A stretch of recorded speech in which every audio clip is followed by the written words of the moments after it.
Hi, this is Pilleater. I'd like to discuss a very controversial topic: women as social constructs. Men and women are different. Men have always been interested in science, math, and higher forms of art, while women remained as motherly companions to men's success. Now, men have tried in the past to give women power to become thinking individuals like them.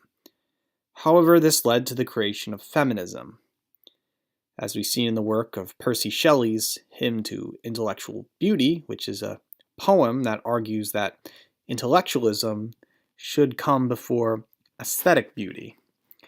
And in John Stuart Mill's The Subjection of Women, where he argues how women should become men or transformed into man's society.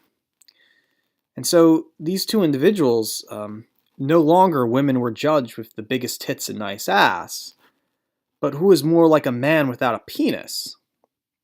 The elite preferred this type, as the higher arts is a lonely endeavor.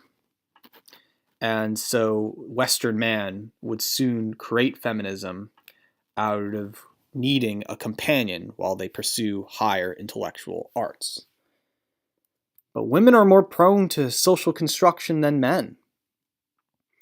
Now, on Wikipedia, if you Google search the definition of social constructionism, it's a theory of knowledge in sociology and communication theory that examines the development of jointly constructed understandings of the world that form the basis of shared assumptions about reality.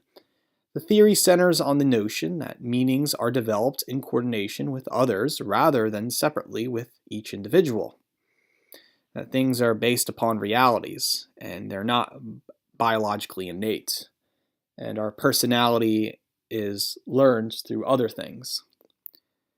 So this means women can become anyone, so as long they encounter the right environmental causes. Now, unlike men, which I argue are not prone to social construction, they are transformed through life struggles, wisdom, and self-learning. More women are prone to social construction. And women are biologically dependent, meaning their inner nature dictates a patriarchal dependence. That is, there needs to be a role model for her to develop her personality and philosophy. This is very similar to René Girard's mimetic theory, which argues that human beings learn our personality and understanding the world through role models.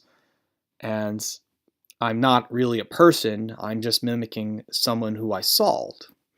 Kind of like a copy-paste clone program. But I think women are more on the social construction verge. And I call it the bad boyfriend disorder, why women have it so tough today. At an early age for the woman, between 16 to 22, they rely on the influence of a male figure.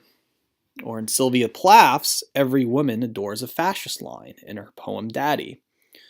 See Masculate's article of the same name, which was featured in Return of the Kings in 2014, as he discussed why are women so dependent on having this fascist figure in their life.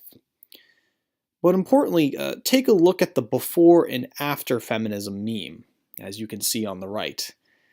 This is caused not by ideology, that is queer culture and cultural Marxism, which is going around. But women are influenced by having a boyfriend that used her as a sex object, or what they call in hookup culture, pump and dump. Women should not be blamed as a stupid individual. That is, she shouldn't be blamed as a, individual if she makes the wrong moral choices. But you should give her grace because a bad boyfriend caused her corruption into Lilith, which is a biblical term of Adam's first wife, of a promiscuous woman, or just a woman of overall bad moral code. And so social construction theory works well with women who are biologically dependent on boyfriends, but they come out more mentally unstable if they have a bad boyfriend. hence they go into feminism. Women are proselytized, and this is a feminist argument which I agree with. Because white men have created the West in liberal arts, it was only natural for white women to be influenced by white men who dwell in such lonely arts. Being an artist is lonely, and men constantly need reassurance, that is, sexual confirmation and verbal praise, that what they are doing is just. Add in the rampant queer culture that is happening now. Lonely and intellectual white men are proselytizing women into their own personal cause.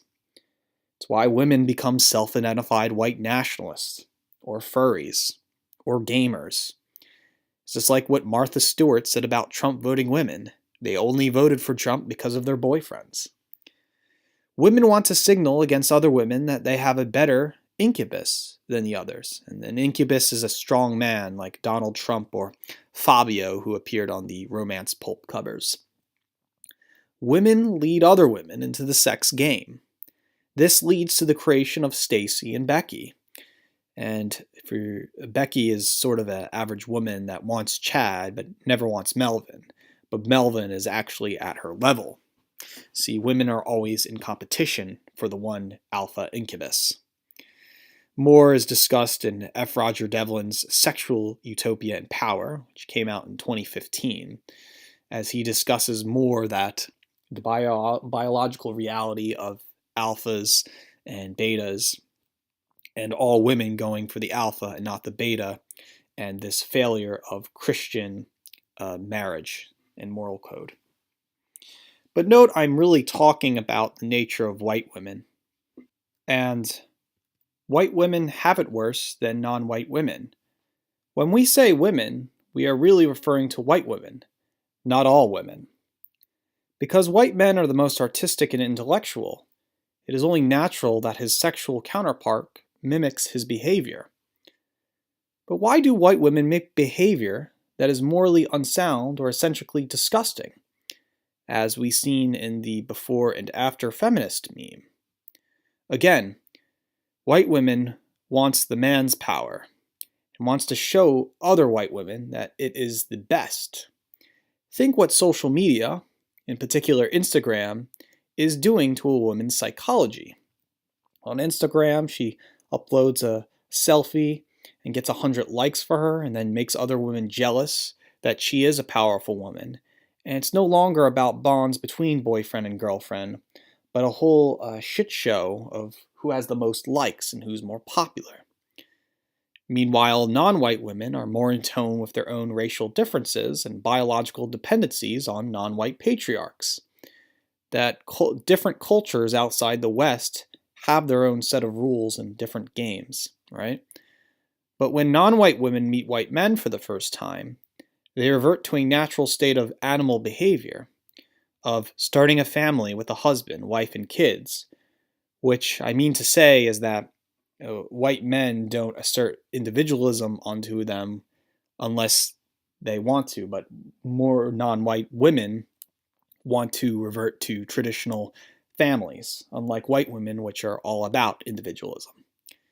And that makes sense because white women are too busy with feminism and proving to other white men that they are intellectual individuals like them.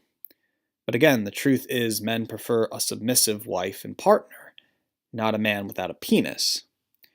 And that is a very blunt statement, but as a digression, accept homosexuals and homo-nationalists.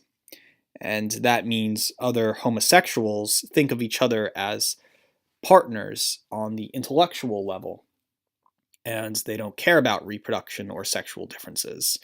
And I think feminism, what it's trying to do, is trying to create this cisgendered homo-nationalism. Well, everyone is treated like a man without a penis.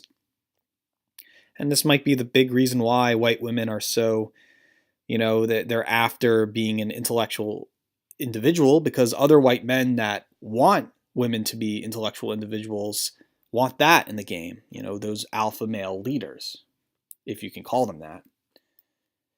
And this is when MGTOW happens, men going their own way. And I'm pretty sure if you've heard of it before, it's a male version of feminism. Call it menimism. And so individualism creates hostile, atominized, deracinated people kind that have no bonds with one another. It's a perfect method to kill reproduction and community. White men and women hate each other more than anything today. Men now have to read Rushdie's Game in order to hijack, her constructed reality. People who are natural in Heidegger's authentic mode of existence ignore the cultural Marxism going on. And these are people are middle-class Americans. You have to remember that half the country voted for Donald Trump. But most of us are not in the middle class, or at least if you have a liberal-centric view of the world, you're not going to be some person out in Kansas. And so, women are like wind-up toys, ready as an open vessel. It sounds blunt and unapologetic, but society could solve most gender issues by institutionalizing morally Christ-like values. I'm not saying to insert Christianity, but something morally good and equivalent to the behavior of Jesus Christ. Women need a feminine role model, and men need a masculine role model. Men should stop treating women like bitches and invest into changing her mind. However, keep in mind it may be too late if she's 25 and anti-white, or a trashy feminist who had supposedly had sex with 10 men, as she claims. The younger the better. And just remember, women can be anything. And when you date her at 18 or 19, she can become anything you want, so as long as the male role model creates her own destiny. Men need to realize their powerful influence upon women, and should watch what they do. They shouldn't date rape girls for fun, as this will cause bigger traumas for her. And it's very important to think about the entire issue as being nothing more as women doing what they do because of the influence of a bad boyfriend entering her life. It's all about creating good boyfriends and creating better women in society. Thanks for listening. Click the subscribe button at www.youtube.com/pilleater. Subscribe now.